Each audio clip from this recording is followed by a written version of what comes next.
এইটা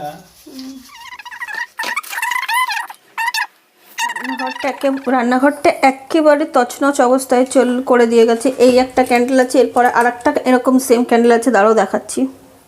এই যে এরকম দুটো ক্যান্ডেল চেঞ্জ হয়েছে, আর একটা আছে, মানে এটা মারাত্মক অবস্থায় রয়েছে, পুরো এরকম কাদা কাদা অবস্থা, মানে বুঝতে পারছো, এগুলো জলের আয়রন, নোংরা ময়লা যেগুলো আসে অ্যাকচুয়ালি। ছি ছি ছি ছি ছি, কি নোংরা। তো এত বড় একটা পার্সেল চলে এসেছে, দেখো কত বড় পার্সেলের মধ্যে অনেক বড় অনেক কিছু আছে, অনেক বড় জিনিস না, অনেক জিনিস আছে। চলো তোমাদেরকে পরে দেখো। হ্যালো বন্ধুরা, গুড আফটারনুন। তোমরা সবাই কেমন আছো? আশা করছি তোমরা সবাই খুব ভালো আছো। অনেকটা বেলা হয়ে গেছে, তবুও আমার সোয়েটার খুলতে একেবারে ইচ্ছা করছে না, শীত শীত করছে। কেন কি আমার খুব ঠান্ডা লেগেছে, গলা কান ব্যথা, তো স্নান তো করতেই হবে। তো এক্ষুনি স্নান করতে যাবো, কারণ অনেকটা বেলা হয়ে গেছে, যেমন বললাম। আর খাওয়া দাওয়া এখনো হয়নি আমার। খাওয়া দাওয়ার আগে একবার মিষ্টুকে খাওয়াতে হবে, পুজো আছে। তো চলো পরে বিকেলবেলা কী হচ্ছে না হচ্ছে সেটা তোমার সাথে শেয়ার করবো। এখনের জন্য প্রতি শীতেই আমার সামনে কেউ না কেউ বলে বাবা কি শীত পড়েছে, কি শীত পড়েছে।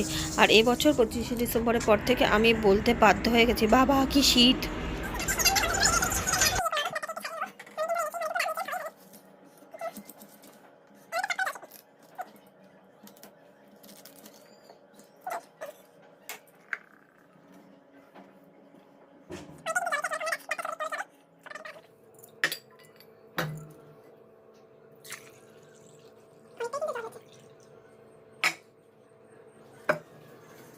এই সময় বসে বসে আমি একটা মেয়ের কথা ভাবছিলাম, মেয়ে না মানে মহিলা, সে অ্যাকচুয়ালি পরিচিত, সে অ্যাকচুয়ালি স্ট্যাটাস দিয়েছে মোবাইলে, ফেসবুকে না ইনস্টাগ্রামে, যাই হোক দেখলাম। মানে সে সবসময় সবার পিছনে আলোচনা করে, লিটারেলি বদনাম করে, আলোচনা সমালোচনা করে লোকের নামে বদনাম করে। মানে আমার সাথে কথা বলছো তো অন্য নামে লোকের নামে বদনাম করবে, এবার অন্য লোকের সাথে কথা বলছো তো তার নামে আমার নামে বদনাম করবে।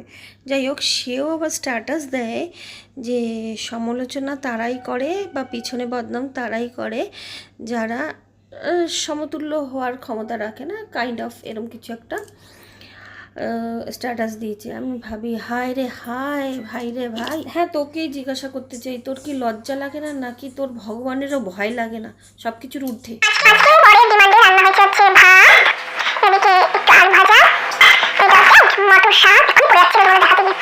আর এটা হচ্ছে ওই ওর জন্য ওর মতে, মানে ওর মতন করে অমলেট করা হবে ঝোল।